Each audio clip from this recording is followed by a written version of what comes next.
Hello guys, welcome to ఉపస్థాపన YouTube channel.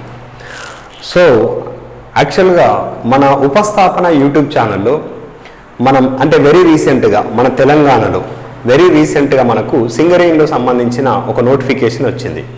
Like ఎలక్ట్రీషియన్కి సంబంధించిన technician vacancies అనేటిది very రీసెంట్గా release చేయడం జరిగింది.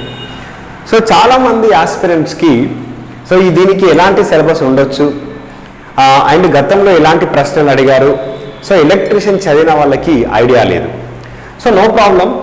సో మేము ఏం చేస్తున్నామంటే గతంలో ఎవరైతే ఈ ఎగ్జామ్స్ రాశారో మాకు వెరీ నియర్ బై అస్ ఎవరైతే ఉన్నారో వాళ్ళ దగ్గర నుండి మేము కలెక్ట్ చేసిన ఇన్ఫర్మేషన్ని బేస్ చేసుకొని సిలబస్ ఎలా ఉండబోతుంది అండ్ పేపర్ ఎలా ఉన్నది అండ్ ఎలాంటి మీడియంలో పేపర్ అనేది అపియర్ అవుతుంది దాని గురించి మనం ఈరోజు డిస్కస్ చేయడం జరుగుతుంది. ఓకే, ఫస్ట్ ఆఫ్ ఆల్ ఇలాంటి జాబ్స్ రావడం అనేది చాలా రేర్ అండ్ ఇలాంటి జాబ్స్ ఆపర్చునిటీ రావడమే చాలా తక్కువ సార్లు వస్తుంది. ఎలక్ట్రీషియన్ టెక్నీషియన్ జాబ్ అనేది దట్టు సింగరేణిలో.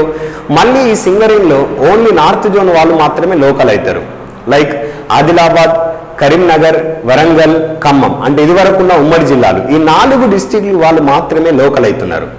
అండ్ దట్టు ఈ పేపర్ అనేది మెయిన్లీ ఇంగ్లీష్ మీడియంలో ఉంటుంది. ఏంటిది చాలా మందికి తెలియని విషయం ఏంటంటే తెలుగు మీడియం అనుకుంటున్నారు. చూడండి, ఇది ఈ మీడియం ఎందులో ఉంటుంది? English medium. అంటే యాక్చువల్గా జూనియర్ లైన్మెన్ ఎగ్జామ్ అనేది తెలుగులో ఉంటుంది, ఇంగ్లీష్లో ఉంటుంది. సో అందరు ఆస్పిరెంట్స్ అలాగే ఆలోచించి కొందరు ఆస్పిరెంట్స్ డైలమాలో ఉండి మేబీ తెలుగులో ఉండొచ్చేమో, జేఎల్ఎం పేపర్ తెలుగులో ఇచ్చారు కదా అని తెలుగులో ప్రిపేర్ అవుతున్నారు. 100% మీరు తెలుగు మీడియంలో ప్రిపేర్ అయితే మాత్రం చాలా ఫేస్ చేయాల్సి వస్తుంది. బట్ ఇది ఇంగ్లీష్ మీడియంలో మాత్రమే పేపర్ వస్తుంది. ఇంగ్లీష్ మీడియంలో వచ్చినప్పుడు టర్మినాలజీ అనేది చాలా డిఫరెంట్గా ఉంటుంది. సో ఈ ఇంగ్లీష్ మీడియంలో వచ్చిన క్వశ్చన్ పేపర్ టర్మినాలజీని చూసి మీరు భయపడాల్సిన అవసరం లేదు. సింపుల్గా మనకు రెసిస్టర్ అనే వర్డ్ వచ్చినప్పుడు రెసిస్టర్ అంటే ఏంటిదని తెలియాలి. మన క్లాస్ సింగరేణి టెక్నీషియన్ సంబంధించిన క్లాసెస్ అనేటిది టర్మినాలజీ అనేది ఇంగ్లీష్లో ఉంటుంది, ఎక్స్ప్లెనేషన్ అనేది తెలుగులో ఉంటుంది. దాని గురించి మీరు వరీ కావాల్సిన అవసరం లేదు. సో బిగినింగ్ మనం ఈరోజు సిలబస్ గురించి ఎక్స్ప్లెనేషన్ తీసుకొని ఈరోజు సిలబస్ గురించి కంప్లీట్గా ఎక్స్ప్లెనేషన్ తీసుకొని పేపర్ ఎలా ఉంటుంది, ఎలాంటి క్వశ్చన్స్ అపియర్ అవుతుంది అని దాని గురించి డిస్కస్ చేసిన తర్వాత మనం ఉపస్థాపన యూట్యూబ్ ఛానల్లో క్లాసెస్ అనేది స్టార్ట్ చేయడం జరుగుతుంది. ఏంటిది? మన ఉపస్థాపన యూట్యూబ్ ఛానల్లో క్లాసెస్ అనేది క్లియర్గా స్టార్ట్ చేయడం జరుగుతుంది. ఫస్ట్ ఆఫ్ ఆల్ చాలా మంది ఆస్పిరెంట్స్కి డౌట్ ఉంది, సార్ జేఎల్ఎంలో ఉన్న సిలబసే ఇక్కడ ఉన్నదా? ఎస్, 100% జేఎల్ఎంలో ఉన్న సిలబసే ఇక్కడ ఉంది. కానీ కొన్ని మాడిఫికేషన్స్ ఉన్నాయి. ఆ మాడిఫికేషన్స్ ఏంటిది సార్? మళ్ళీ ఇంకా సార్ మరి జేఎల్ఎంలో అడిగిన క్వశ్చన్సే అడుగుతారా? లేదు, అలాంటి టఫ్నెస్ అనేది మన సింగరేణిలో కనబడదు. అదేంటో ఒకసారి మనం చూద్దాం. So first of all syllabus ఏంటయ్యా? సిలబస్ నేను సింగరేణి టెక్నీషియన్ సిలబస్ చూస్తే వాట్ ఇది సింగరేణి టెక్నీషియన్ సిలబస్. సో ఈ టెక్నీషియన్ సిలబస్ మనం గమనించినట్లయితే please concentrate. Major subjects 99% syllabus ఏంటిది అనేది మనం చూడబోదు. First syllabus DC circuits. What is this? DC circuits. Okay, DC అంటే ఏంటిది? డైరెక్ట్ కరెంట్ అని కూడా ఎగ్జామ్లో అడగవచ్చు. సో DC సర్క్యూట్లో ఫ్రీక్వెన్సీ ఏ విధంగా ఉంటుంది, ఈ విధంగా మనకు క్వశ్చన్లు వస్తాయి. What is this? AC circuits. Very very important. DC circuits మరియు AC సర్క్యూట్స్. బీ కేర్ఫుల్, ఇవి 2 నెట్వర్క్ సర్క్యూట్స్ కిందకి వస్తాయి. బట్ మీకు ఇచ్చిన సిలబస్లో DC సర్క్యూట్స్, AC సర్క్యూట్స్ మీరు అనొచ్చు, సార్ ఇవి మనకు మెన్షన్ చేయలేదు కదా, సిలబస్లో ఇవ్వలేదు కదా అని మీ ఒపీనియన్. లాస్ట్ టైం ఎలాంటి పేపర్ అపియర్ అయింది దాన్ని బేస్ చేసుకొని నేను చెప్తున్నాను ఇక్కడ. సో ఎవరైతే ఎగ్జామ్ రాశారో, ఎవరైతే జాబ్ క్లియర్ చేశారో వాళ్ళ ద్వారా నేను ఎంక్వైరీ చేసి ఈ సిలబస్ని నేను చెప్పడం జరుగుతుంది. ఓకే, నెక్స్ట్ మెయిన్గా machines. What is this? Electrical machines.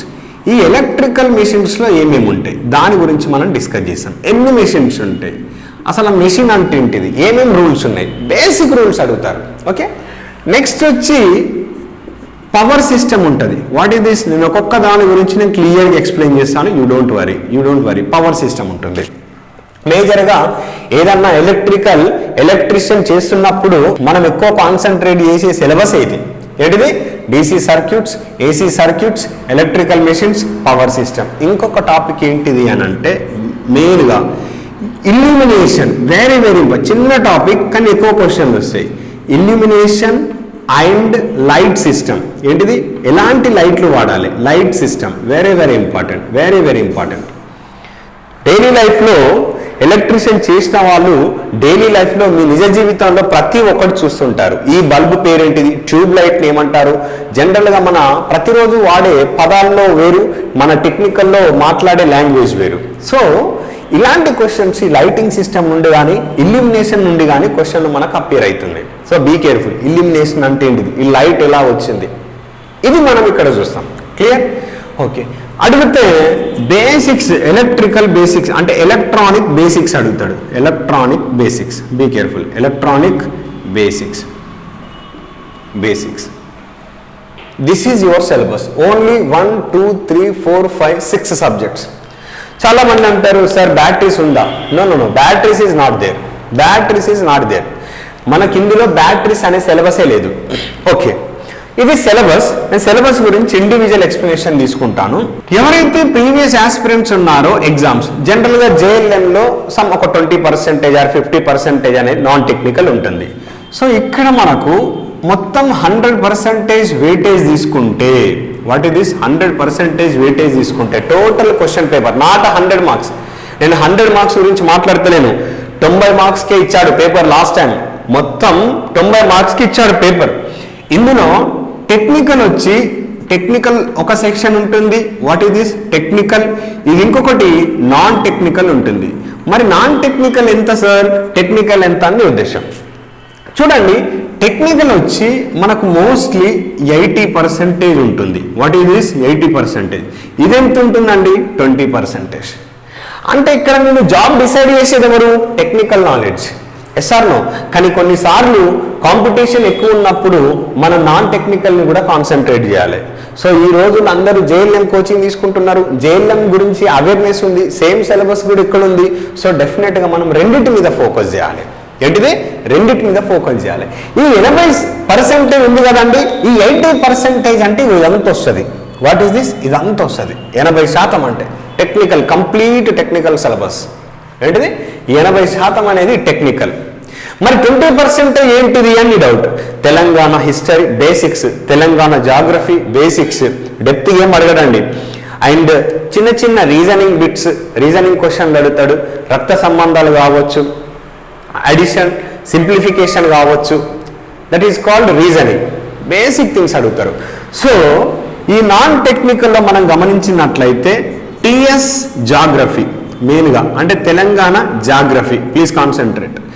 Next TS history. Next ఇంకేముంటుంది?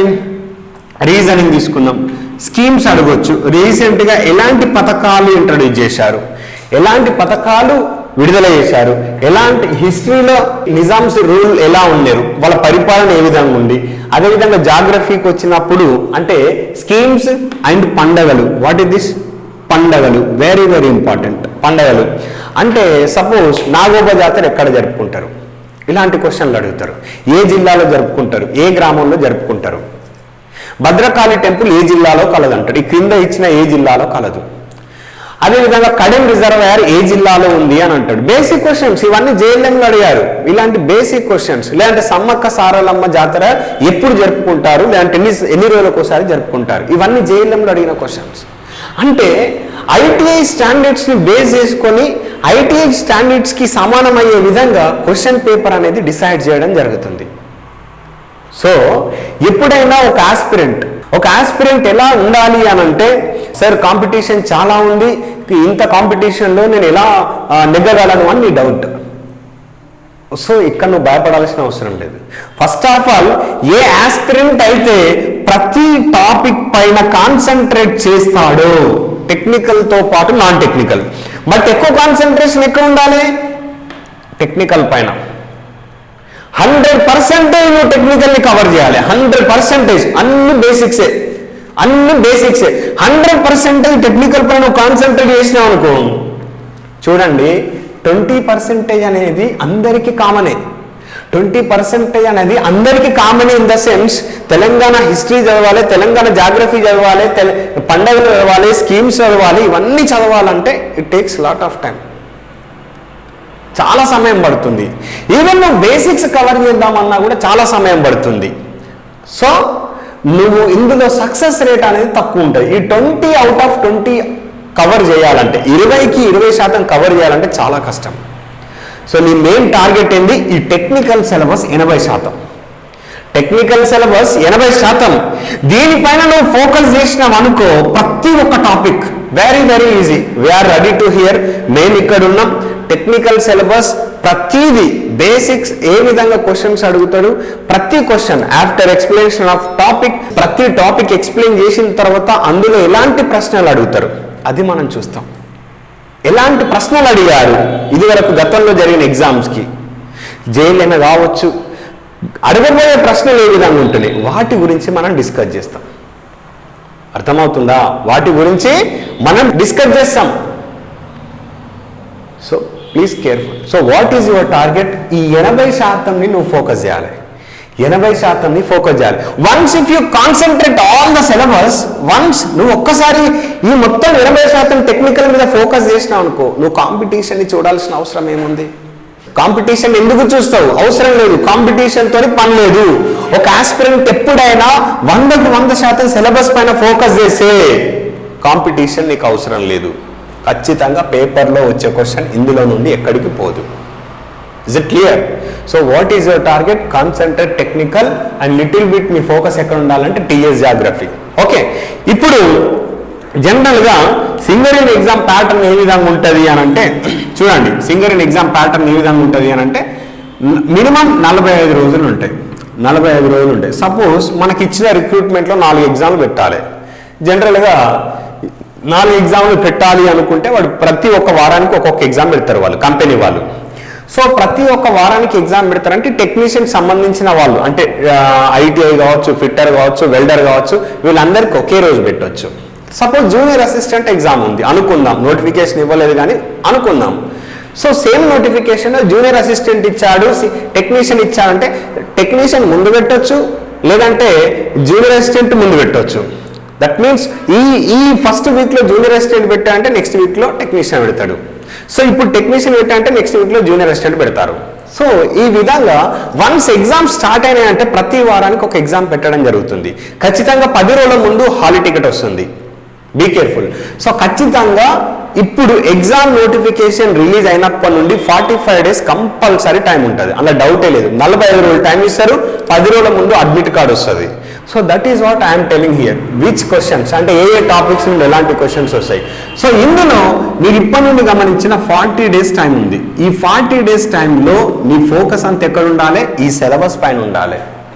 ఈ సిలబస్ పైన ఉండాలి. ఈ సిలబస్ పైన ఫోకస్ చేస్తే ఈ 40 రోజుల ఫోకస్ నువ్వు ఎగ్జామ్ రాసిన నెక్స్ట్ డేనే రిజల్ట్ ఇస్తాడు. అర్థమైందా? వన్స్ నీ ఫోకస్, నీ కాన్సన్ట్రేషన్, నీ టార్గెట్ అనేది మొత్తం ఈ టెక్నికల్ సిలబస్ మీద ఉంటే 50 రోజుల్లో నువ్వు జాబ్లో జాయిన్ అవుతావు. 50 రోజుల్లో నువ్వు జాబ్లో జాయిన్ అవుతావు. 40 రోజులు అయిన తర్వాత ఎగ్జామ్ రాస్తావు. ఎగ్జామ్ రాసిన తెల్లారి నీ పేరు ఉందా లేదా అని లిస్టు పెడతాడు. అక్కడ చెక్ చేసుకుంటే నీ పేరు ఉంటుంది. ఎప్పుడు ఉంటుంది పేరు? ఈ మొత్తం సిలబస్ మీద నువ్వు ఫోకస్ చేసినప్పుడు, ప్రతి టాపిక్ నువ్వు క్లియర్గా చదివినప్పుడు, ప్రాక్టీస్ చేసినప్పుడు నువ్వు ఇక్కడ ఉంటావు. ఆర్ యు అండర్స్టాండింగ్ అన్నమాట? ఇక్కడ ఉంటావు. సో ఇది ప్రొసీజర్, సింగరేణి ఎగ్జామ్ యొక్క ప్రొసీజర్. ఓకే, ఇప్పుడు మనం సిలబస్ గురించి డిస్కస్ చేద్దాం. అసలు సిలబస్ ఎలాంటి క్వశ్చన్స్ అడిగే ఛాన్సెస్ ఉన్నాయి. ఫస్ట్ నేను డీసీ సర్క్యూట్స్ కనుక తీసుకున్నట్లయితే, డీసీ సర్క్యూట్స్ కొందరు అంటారు సార్ మెజర్మెంట్స్ కూడా ఉండొచ్చా అని. నో ప్రాబ్లం, మెజర్మెంట్స్ కూడా ఉంటాయి. బేసిక్స్, వెరీ వెరీ బేసిక్స్, అది పెద్ద ప్రాబ్లం ఏం కాదు. నేను మెజర్మెంట్స్ మధ్యలోనే ఇంక్లూడ్ చేస్తాను. సి డీసీ సర్క్యూట్లో ఫస్ట్ ఓమ్స్ లా అంటే ఏంటిది అంటాడు. ఓమ్స్ లా నుండి ఎలిమెంట్స్ ఏ విధంగా వచ్చాయి ఫస్ట్ పాయింట్. ఇందులో ఎలిమెంట్స్ అంటే ఏంటిది? Basic things. ఎలిమెంట్స్ అంటే ఏంటిది? రెసిస్టర్ కావచ్చు, ఇండక్టర్ కావచ్చు, కెపాసిటర్ కావచ్చు. రెసిస్టర్ అంటే ఏంటిది? దాని యొక్క ప్రమాణాలు ఏంటిది? ఇండక్టర్ అంటే ఏంటిది, దాని యొక్క ముఖ్య ఉద్దేశం ఏంది, కెపాసిటర్ అంటే ఏంటిది, దాని యొక్క ముఖ్య ఉద్దేశం ఏంది, వాటి యొక్క ప్రమాణాలు ఏంటిది. That's it. బేసిక్ క్వశ్చన్స్ అండి, basic questions, very very basic questions. గుర్తుపెట్టుకోలేవా? రెసిస్టర్ యొక్క ప్రమాణాలు ఓమ్స్, ఇండక్టర్ యొక్క ప్రమాణాలు హెన్రీ, కెపాసిటర్ యొక్క ప్రమాణాలు farad. That's it, very easy, అన్ని బేసిక్స్. సోర్స్ ఎలిమెంట్స్, ఇంకొకటి ఏంటిది సోర్సెస్. ఏంటయ్యా? Sources, basic things. And type of connection అంటే నువ్వు రెసిస్టర్లని ఈ ఎలిమెంట్స్ని సిరీస్లో కనెక్ట్ చేసినావా, ప్యారలల్ కనెక్ట్ చేసినావా? ఇప్పుడు మనకి ఎన్ని కనెక్షన్లు ఉన్నాయి? రెండు కనెక్షన్లు, సిరీస్ కనెక్షన్ ఒకటి, ప్యారలల్ కనెక్షన్ ఒకటి. ఇంగ్లీష్ వర్డ్స్ చూసి మీరు భయపడద్దు, నేను ఎక్స్ప్లెనేషన్ క్లియర్గా ఇస్తా. ఇదేంటిది? Type of connection. ఇది ఒక వైర్ ఉంది, ఇది ఒక వైర్ ఉంది. ఈ వైర్లను నువ్వు ఏ విధంగా కనెక్ట్ చేసినావు? ఇట్లా కనెక్ట్ చేస్తున్నావా, ఇట్లా కనెక్ట్ చేస్తున్నావా? ఇట్లా కనెక్ట్ చేస్తే నువ్వు సిరీస్ అంటావు, ఇట్లా కనెక్ట్ చేస్తే ప్యారలల్ అంటావు. కానీ కొన్ని కండిషన్స్, సిరీస్ కనెక్షన్లో ఏం సమానం ఉంటుంది, ప్యారలల్ కనెక్షన్లో ఏం ఈక్వల్ ఉంటుంది, అంతే. మనం ఇప్పుడు మన ఇంట్లో ఉన్న బల్బ్ కానీ, ఫ్యాన్ కానీ, లైట్ కానీ ఏదన్నా తీసుకోండి, ఫ్రిడ్జ్ కానీ, మన మెయిన్ సర్క్యూట్ బోర్డు దగ్గర అన్ని మనం ఏ విధంగా కనెక్ట్ చేస్తాం? ప్యారలల్గా కనెక్ట్ చేస్తాం. అడుగుతాడు, మీ ఇంట్లో ఉన్న ఎలక్ట్రికల్ అప్లయన్సెస్ అనేటిది ఏ విధంగా కనెక్ట్ చేయబడింది? Parallel connection. డెకరేషన్ లైట్లు అనేటిది ఏ విధంగా కనెక్ట్ చేయబడింది? సిరీస్ కనెక్షన్లో. అందుకోసం మీరు గమనించండి, ఒక్క బల్బ్ అనేది పాడైపోతే మిగతా బల్బులు అనేటివి వెలగవు. అలాంటి క్వశ్చన్లు మనం ఇక్కడ చూస్తాం. అలాంటి క్వశ్చన్లు మనకు సింగరేణి ఎగ్జామ్లో అడుగుతారు. Be careful. ఇదే మన డిఫికల్టా? నో ప్రాబ్లం, బట్ మీరు ప్రాక్టీస్ చేస్తూ ఉండాలి. నెక్స్ట్ మనకేంటంటే ఈక్వలెంట్ సర్క్యూట్స్. ఏంటిది? Finding R equivalent. R equivalent అంటే ఏంటిది? ఎల్ ఈక్వలెంట్ అంటే ఏంటిది? కెపాసిటర్ ఈక్వలెంట్ అంటే ఏంటిది అని అంటాడు. అంటే ఒక సర్క్యూట్లో ఉన్నప్పుడు రెసిస్టర్ విలువ మొత్తం ఎంత, ఇండక్టర్ విలువ మొత్తం ఎంత, కెపాసిటర్ విలువ మొత్తం ఎంత అంటాడు. నీకు సిరీసా ప్యారలల్ అని తెలిస్తే నువ్వు చేయగలుగుతావు. మరియు star to delta transformations and delta to star transformation. అంటే డెల్టా అంటే ఏంటిది, స్టార్ అంటే ఏంటిది మనం క్లాస్లో చూస్తాం, ప్రాబ్లం లేదు. ఇది మీ డీసీ సర్క్యూట్స్ అండి, సిలబస్. ఇందులో మనం వోల్టేజ్ సోర్స్, ఇవన్నీ సోర్సెస్లో చూస్తాం. ఇందులో మనం మెయిన్గా వోల్టేజ్ అంటే ఏంటిది, కరెంట్ అంటే ఏంటిది, పవర్ అంటే ఏంటిది, ఇవన్నీ మనం చూస్తాం. ఏంటిది? వోల్టేజ్ అంటే ఏంటిది, కరెంట్ అంటే ఏంటిది, పవర్ అంటే ఏంటిది, కేవీఎల్ అంటే ఏంటిది, కిర్చాఫ్స్ లాస్, ఇవి కూడా మనకు చాలా ఇంపార్టెంట్ అండి. ఏంటిది? Kirchhoff's laws. కిర్చాఫ్స్ లాస్ అంటే కర్చిఫ్ లా కాదు, కిర్చాఫ్స్ లా అంటే కేవీఎల్ అంటే ఏంటిది, కేసీఎల్ అంటే ఏంటిది, కేవీఎల్ ఎక్కడ అప్లై చేస్తావు, కేసీఎల్ ఎక్కడ అప్లై చేస్తావు, ఆ నిర్వచనం అనేది మనకు సరిపోతుంది. కేవీఎల్ యొక్క నిర్వచనం, కేవీఎల్ గురించి నిర్వచించండి. క్రింది వాటిలో కేవీఎల్ ఏం చెప్తుంది, ఈ క్రింది వాటిలో కేసీఎల్ ఏం చెప్తుంది. That's it. ఆ ఒక్క వర్డ్ చాలు. మీరేం మొత్తం ఇంగ్లీష్లో బై హార్ట్ చేయాల్సిన అవసరం లేదు. KVL Kirchhoff's voltage law, KCL Kirchhoff's current law, అంతే, ఏం లేదు. వి అంటే వోల్టేజ్, కే అంటే కిర్చాఫ్స్, లా అంటే రూల్, నియమం. కిర్చాఫ్స్ వోల్టేజ్ నియమం, కిర్చాఫ్స్ కరెంట్ నియమం. సి అంటే ఏంటిది? కరెంట్. వి అంటే ఏంటిది? వోల్టేజ్. ఎల్ అంటే ఏంటిది? లా. లా అంటే ఏంటిది? ఒక నియమం. దీనికి ఎలాంటి నియమాన్ని పాటిస్తుంది, దీనికి ఎలాంటి నియమాన్ని పాటిస్తుంది, అంతే క్వశ్చన్. That's all. ఇది డీసీ సర్క్యూట్స్. ఏం లేవు, ఒక క్లాస్లో అయిపోతే డీసీ సర్క్యూట్స్. అంతా కొడితే ఒక 2 గంటలు కాదు, బేసిక్స్ అడుగుతాడు. నెక్స్ట్ మనం ఏసీ సర్క్యూట్స్ చూద్దాం. అంటే బేసిక్స్ నేను చూస్తున్నా, అన్ని కవర్ చేస్తాం క్లాస్ జరుగుతున్నప్పుడు, ప్రాబ్లం లేదు. ఏసీ సర్క్యూట్స్లో మనకు సిలబస్ ఏ విధంగా ఉంటుంది? మెయిన్గా ఫ్రీక్వెన్సీ అంటే ఏంటిది? జేఎల్ఎం క్వశ్చన్ ఇది. ఏంటయ్యా ఫ్రీక్వెన్సీ అంటే? తెలుగులో పౌనపుణ్యం అని అంటారు. ఫ్రీక్వెన్సీ అంటే ఏంటి? మెయిన్గా ఫ్రీక్వెన్సీ. Simple question. మన ఇంట్లో మనకు ఏసీ అంటే చాలా మంది డైలమాలో ఉంటారు. This is AC. మరి డీసీ అంటే ఇది DC. Suppose if it is voltage, ఇది ఒకవేళ ఏసీ అయితే వోల్టేజ్ అంటే V = Vm sin ωt. ఇవన్నీ మనం క్లాస్లో డిస్కస్ చేస్తాం, no problem. Positive cycle, negative cycle, positive cycle, negative cycle, ఇది ఒక వేవ్ ఫామ్ వస్తుంది, ఒక తరంగం. ఇక్కడ తరంగం ఏమన్నా ఉందా? లేదు. ఇదేంటిది ఏసీ సప్లై, ఇదేంటిది డీసీ సప్లై. ఇందులో ఫ్రీక్వెన్సీ అంటే ఏంటిది, మరి డీసీ సప్లైలో ఫ్రీక్వెన్సీ ఎంత, మరి ఏసీ సప్లైలో ఫ్రీక్వెన్సీ ఎంత, అది క్వశ్చన్. వాడు ఎలాంటి క్వశ్చన్ అని ఇవ్వని మనం చేయడానికి సిద్ధంగా ఉండాలి, మనం చేయడానికి సిద్ధంగా ఉండాలి. That is your ability. అది మీరు డిసైడ్ కావాలి. Okay, now come to here. Resistor యొక్క ప్రవర్తన, ఇండక్టర్ యొక్క ప్రవర్తన, కెపాసిటర్ యొక్క ప్రవర్తన ఏసీ సప్లైకి ఏ విధంగా ఉంటుంది? The behaviour of resistor, inductor, capacitor for AC supply. అడుగుతాడు, ఇండక్టర్ నేను డీసీ సప్లై ఇచ్చినప్పుడు అది ఏ విధంగా ఉంటుంది, కెపాసిటర్కి నేను డీసీ సప్లై ఇచ్చినప్పుడు అది ఏ విధంగా ఉంటుంది, దాని యొక్క ప్రవర్తన ఎలా ఉంటుంది, అది మనం చూడాలి. అదేవిధంగా రెసిస్టర్, ఇండక్టర్, కెపాసిటర్ ఏసీ సప్లైకి ఇచ్చినప్పుడు వాటి యొక్క ప్రవర్తనలు ఏ విధంగా ఉంటున్నాయి. మరి ఇందులో ఏదైతే స్టోర్ అయి ఉందో ఎనర్జీ, ఇండక్టర్లో స్టోర్ అయి ఉన్న ఎనర్జీ ఏ రూపంలో నిల్వ అయి ఉంటుంది, కెపాసిటర్లో కూడా ఎనర్జీ ఏ రూపంలో నిల్వ ఉంటుంది. చాలా మంది it stores the energy in the form of electromagnetic field. ఇదంతా నీకు అవసరం లేదు, సోదంత అవసరం లేదు. ఏంటిది? ఎస్, ఇండక్టర్ అనేది నిల్వ చేసుకునే సామర్థ్యం ఉన్న ఒక ఎలిమెంట్, ఒక డివైస్. ఆ డివైస్లో ఆ శక్తి అనేది ఎలక్ట్రోమాగ్నెటిక్ ఫీల్డ్ రూపంలో నిల్వ చేసుకునే శక్తి సామర్థ్యం ఉంది. మరి కెపాసిటర్లో ఎలక్ట్రోస్టాటిక్ ఫీల్డ్ రూపంలో కానీ లేదంటే ఎలక్ట్రిక్ ఫీల్డ్ రూపంలో కానీ శక్తిని నిల్వ చేసుకుంటుంది. That's all. మీరు ఈ వర్డ్ గుర్తుపెట్టుకోలేరా ఇంగ్లీష్లో?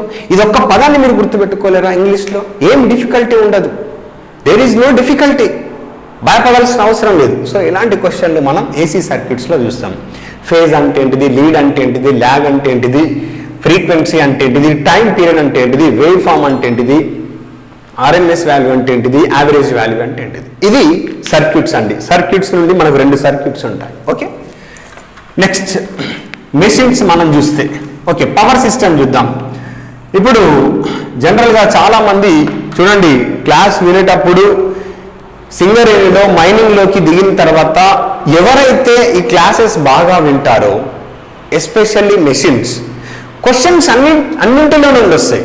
కానీ మెషిన్స్ ఎవరైతే క్లాసెస్ బాగా వింటారో వాళ్ళకి ఎలాంటి ప్రాబ్లం ఉండదు. వన్స్ జాబ్ వచ్చిన తర్వాత మీకు డౌట్ రావచ్చు, సార్ మా క్లాసెస్ ఎగ్జామ్స్ అయ్యేంత వరకేగా. నో, పరీక్ష అయిపోయినాక, నువ్వు పాస్ అయిపోయినాక, నీకు ఉద్యోగం వచ్చినాక కూడా నువ్వు మైనింగ్లో దిగినాక అక్కడ మోటార్లు ఉంటాయి. ఆ మోటార్లో నీకు ఎవ్వరు పర్ఫెక్ట్గా వర్క్ చెప్పరు మైనింగ్లో. నాకు తెలుసు, నేను చూశాను కాబట్టి నేను చెప్తున్నాను. చాలామంది టెక్నీషియన్ చాలామంది ఇబ్బంది పడతారు. ఏ మోటార్ ఎక్కడ ఉంటుంది, ఏ మోటార్కి ఏమి ఇవ్వాలి, ఏది ఇవ్వాలి, ఏ సప్లై ఇవ్వాలి, డీసీ మోటార్కి ఏ సప్లై ఇవ్వాలి, ఏసీ మోటార్కి ఏ సప్లై తెలీదు. 3 ఫేజ్ మోటార్ ఉందా, 2 ఫేజ్ మోటార్ ఉందా, సింగిల్ ఫేజ్ మోటార్ ఉందా, ఇండక్షన్ మోటార్ ఉందా, ఏది ఉందనేది సరిగా తెలియదు. అవన్నీ నువ్వు నేర్చుకోవాలి నేమ్ ప్లేట్ డీటెయిల్స్ని బట్టి. అంటే ఈ క్లాస్ అనేది నీకు ఉద్యోగం వచ్చేంత వరకే కాదు, ఉద్యోగం వచ్చిన తర్వాత కూడా ఉపయోగపడుతుంది. అర్థమవుతుందా? చలో ready. Now come to here. What is these machines? మెషిన్స్లో మనకు 4 మెషిన్లు ఉంటాయండి. సబ్ టాపిక్స్ 4 భాగాలు ఉంటాయి. బేసిక్స్ అడుగుతాడు, అందులో కూడా ఏం భయపడాల్సిన అవసరం లేదు. ఫస్ట్ మొదటి మెషిన్ మనకు మెయిన్గా ట్రాన్స్ఫార్మర్స్, చాలా ఇంపార్టెంట్. ట్రాన్స్ఫార్మర్స్ మీరు ప్రతిరోజు ఉదయం లేవగానే మీ వీధిల్లో, మీ వాడల్లో ఎక్కడో ట్రాన్స్ఫార్మర్ చూస్తారు. ఆ ట్రాన్స్ఫార్మర్ అనేది డిస్ట్రిబ్యూషన్ ట్రాన్స్ఫార్మర్ అంటే ఏంటిది, పవర్ ట్రాన్స్ఫార్మర్ అంటే ఏంటిది, పవర్ ట్రాన్స్ఫార్మర్ని మనం ఎక్కడ వాడుతున్నాం, డిస్ట్రిబ్యూషన్ ట్రాన్స్ఫార్మర్ని మనం ఎక్కడ వాడుతున్నాం, అది మనకు కావాలి. ఆ వ్యత్యాసాలు ఉంటాయి చూడండి, డిస్ట్రిబ్యూషన్ ట్రాన్స్ఫార్మర్కి, పవర్ ట్రాన్స్ఫార్మర్కి ఆ వ్యత్యాసాలు మనకు చాలా ఇంపార్టెంట్. ఆ ట్రాన్స్ఫార్మర్లో కోర్ ఏ మెటీరియల్తో తయారు చేస్తున్నాం, అదే క్వశ్చన్. అండ్ వైండింగ్ మెటీరియల్ ఏంటిది, దట్స్ ఆల్ అదే క్వశ్చన్. లామినేషన్ అంటే ఏంటిది, అలాంటి క్వశ్చన్స్ మనకు ట్రాన్స్ఫార్మర్స్ నుండి వస్తాయి. ఓకే, ఆయిల్ యొక్క ఉద్దేశం ఏంటిది, ఇలాంటి బేసిక్ క్వశ్చన్స్ వస్తాయి ట్రాన్స్ఫార్మర్లో. Okay, now come to here induction machine. Induction machine చాలా ఇంపార్టెంట్ అండి. ఇండక్షన్ మెషిన్ అంటే మనం మళ్ళీ ఇందులో జనరేటర్స్ చూస్తాం, మోటార్స్ చూస్తాం. ట్రాన్స్ఫార్మర్ వచ్చినప్పుడే నీకు ఇండక్షన్ మెషిన్ ఉంటుంది. ట్రాన్స్ఫార్మర్లో ఎగ్జిస్ట్ అవుతున్న ప్రిన్సిపలే ఇండక్షన్ మెషిన్లో ఎగ్జిస్ట్ అవుతుంది. Be careful. ట్రాన్స్ఫార్మర్లో ఎలాంటి ప్రిన్సిపల్, ఎలాంటి నియమం, ఈ నియమాన్ని అయితే మనం ఉపయోగిస్తున్నామో అలాంటి నియమమే ఇక్కడ ఇండక్షన్ మెషిన్స్లో ఉంటుంది. Be careful. సో వన్స్ నీకు ట్రాన్స్ఫార్మర్ అర్థమైందంటే ఇండక్షన్ మెషిన్ అర్థమైంది. స్మాల్ డిఫరెన్స్, అదేందో క్లాస్లో చూద్దాం. నెక్స్ట్ సింక్రోనస్ మెషిన్, చాలా ఇంపార్టెంట్ అండి. సింక్రోనస్ మెషిన్ అన్ని బేసిక్సే. సింక్రోనస్ మెషిన్లో ఫ్రీక్వెన్సీ ఎంత, ఫ్రీక్వెన్సీ ఎంత అంటాడు, స్పీడ్ ఇస్తాడు, మనకు తెలుసు. Suppose n equal to 120 f/p. p అంటే ఏంటిది, పోల్స్. ఎన్ని పోల్ ఇచ్చాడు, ఎంత ఫ్రీక్వెన్సీ ఉంది, నంబర్ ఆఫ్, ఇదేంటిది స్పీడ్. ఒక సింక్రోనస్ మోటార్ ఉంది, లేదంటే ఒక సింక్రోనస్ జనరేటర్ ఉంది, దానికి ఇన్ని పోల్స్ ఉన్నాయి, దానికి ఇంత ఫ్రీక్వెన్సీ ఇచ్చాను. నువ్వు స్పీడ్ కనుక్కోలేవా? చెప్పు, నువ్వు స్పీడ్ కనుక్కోలేవా? అదే ఒక క్వశ్చన్.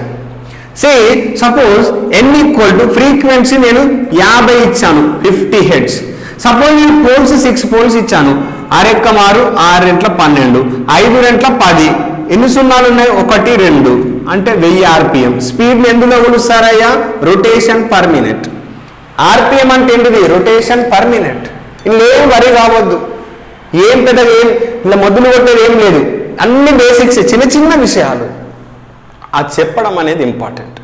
నువ్వు రిసీవ్ చేసుకునే విధానం అనేది ఇంపార్టెంట్. నువ్వు గుర్తుపెట్టుకునే విధానం అనేది ఇంపార్టెంట్. అది నువ్వు కాన్సన్ట్రేట్ చేయాలి. ఇలాంటి ఆపర్చునిటీ రాదు. వన్స్ ఇలాంటి ఆపర్చునిటీ నువ్వు యూటిలైజ్ చేసుకొని ఈ 45 days నువ్వు సక్సెస్ అయినావు అనుకో, వెనక్కి తిరిగి చూడాల్సిన అవసరం లేదు. మళ్ళీ ఇంకో నోటిఫికేషన్ కోసం చూడొద్దు. Please concentrate. ఓకే, నెక్స్ట్ దీని తర్వాత డీసీ మెషిన్. డీసీ మెషిన్లో జనరేటర్ ఉంటుంది, మోటార్ ఉంటుంది. డీసీ జనరేటర్ యొక్క ఉద్దేశం ఏంది, బొమ్మలలో ఏది వాడుతున్నాం, డీసీ మెషిన్స్ రైల్వేస్లో ఏది వాడుతున్నాం, ఏ మోటార్ వాడుతున్నాం, దీనికి సప్లై ఏమి ఇస్తాం, వీటికి సప్లై ఏమి ఇస్తాం, దీనికి సప్లై ఏమి ఇస్తాం, దీనికి సప్లై ఏంటిది. ఇది మెషిన్స్ కాన్సెప్ట్. ఓకే, ఇది మెషిన్స్ కాన్సెప్ట్. నెక్స్ట్ ఏంటిది, పవర్ సిస్టమ్. పవర్ సిస్టంలో 3 భాగాలు ఉన్నాయి. ఓకే, పవర్ సిస్టంలో కూడా 3 భాగాలు ఉన్నాయి. చూడండి, మనకు మెయిన్గా చూస్తున్నాం what is this, power systems. ఇందులో మొదటిది విద్యుత్ ఉత్పత్తి చేసే కేంద్రాలు, వీటిని ఏమంటున్నాం, power generation. What is this, power generation. అంటే పవర్ జనరేషన్ అనేది విద్యుత్తుని ఉత్పత్తి చేసే పద్ధతిని మనం పవర్ జనరేషన్ కింద అంటాం. పవర్ జనరేషన్లో ఎలాంటి రకాలు ఉన్నాయి పవర్ని ఉత్పత్తి చేయడానికి. పవర్ని ఉత్పత్తి చేయడానికి ఎలాంటి రకాలు విద్యుత్ ఉత్పత్తి కేంద్రాలు ఉన్నాయి, ఎన్ని రకాల విద్యుత్ ఉత్పత్తి కేంద్రాలు ఉన్నాయి, మనకు ప్రకృతిలో లభించే విద్యుత్తుని మనం ఏ విధంగా మనం పవర్గా మార్చుకుతున్నాం, అది పవర్ జనరేషన్. అదే power generation. Now come to here power transmission. ఏంటిది, పవర్ ట్రాన్స్మిషన్. ఇదేందయ్యా, పవర్ ట్రాన్స్మిషన్ సిస్టమ్. ఓకే, ఇప్పుడు నువ్వు విద్యుత్ ఉత్పత్తి చేసిన విద్యుత్తుని పంపిణీ కేంద్రాలకు, అంటే టౌన్లో కావచ్చు, ఇండస్ట్రీస్ కావచ్చు, ఊర్లకు కావచ్చు, గ్రామాలకు కావచ్చు, విద్యుత్ ఉత్పత్తి కేంద్రాల నుండి విద్యుత్ పంపిణీ కేంద్రాలకు పెద్ద పెద్ద టవర్స్ ద్వారా మనం ఈ వైర్స్ ద్వారా పంపిస్తున్నాం. దాన్నే మనం ట్రాన్స్మిషన్ సిస్టమ్ అంటాం, పవర్ ట్రాన్స్మిషన్. సో అందులో కండక్టర్ ఏ విధంగా ఉంటుంది, వైర్ యొక్క సైజ్ ఎట్లుంటుంది, ఇన్సులేషన్ ఏ విధంగా ఉంటుంది, వాటన్నిటి గురించి మాట్లాడేది power transmission line. Long transmission line అంటే ఏంటిది, మీడియం ట్రాన్స్మిషన్ లైన్ అంటే ఏంటిది, షార్ట్ ట్రాన్స్మిషన్ లైన్ అంటే ఏంటిది, ఆ వేటిని ఆధారంగా చేసుకొని డివైడ్ చేయడం జరిగింది. అది power transmission. Now see power distribution. ఏంటయ్యా, పవర్ డిస్ట్రిబ్యూషన్. అన్ని బేసిక్ థింగ్స్. పవర్ డిస్ట్రిబ్యూషన్ అంటే ఏంటిది, విద్యుత్ ఉత్పత్తి కేంద్రాల నుండి పంపిణీ చేయడాన్ని ఉపయోగించేది పవర్ ట్రాన్స్మిషన్. మరి పంపిణీ కేంద్రాలకు వచ్చిన తర్వాత గ్రామంలో ఉన్న ప్రతి ఇంటికి, ట్రాన్స్ఫార్మర్స్కి, మీ గ్రామంలో ఉపయోగించే మోటార్స్కి, సింగిల్ ఫేజ్ ఆర్ 3 phase మోటార్స్కి మనం విద్యుత్ని పంపిణీ చేయడం జరుగుతుంది. ఆ సిస్టమ్ని ఏమంటున్నాము, పవర్ డిస్ట్రిబ్యూషన్ సిస్టమ్. ఇక్కడ వాడే ట్రాన్స్ఫార్మర్లు ఏంటిది, ఇక్కడ వాడే ట్రాన్స్ఫార్మర్ పేరేంటిది, ఈ రెండింటికి మధ్య వ్యత్యాసం ఏంది, దట్స్ ఇట్. ఈ బేసిక్స్ కనుక మీరు, నిర్వచనాలు కనుక మీరు నేర్చుకుంటే సరిపోతుంది. ఓకే, నెక్స్ట్ మెజర్మెంట్స్ చూడండి అయ్యా. ఇల్యూమినేషన్ గురించి నేను ఆల్రెడీ చెప్పాను.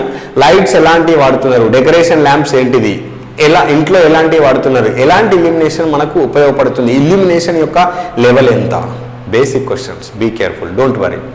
నెక్స్ట్ నేను మెజర్మెంట్స్ చూస్తే, మెజర్మెంట్స్లో వోల్టేజ్ని మెజర్ చేయడానికి ఏమేమి మీటర్స్ ఉన్నాయి, కరెంటుని మెజర్ చేయడానికి ఏమేమి మీటర్స్ ఉన్నాయి, ఇది మనకి ఇంపార్టెంట్. దీంట్లో టార్క్స్ గురించి మనం మాట్లాడతాం.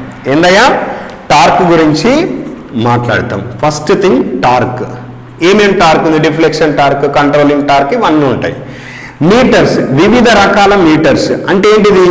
డీసీని మెజర్ చేయడానికి ఎలాంటి మీటర్స్ వాడతాం, ఏసీ క్వాంటిటీని మెజర్ చేయడానికి ఎలాంటి మీటర్ వాడతాం, ఇందులో మంచి మీటర్ ఏది, ఇందులో మంచి మీటర్ ఏది, అది క్వశ్చన్. అంతే, దట్స్ ఆల్. అన్ని బేసిక్ క్వశ్చన్సే, అన్ని బేసిక్ క్వశ్చన్సే. This is your syllabus.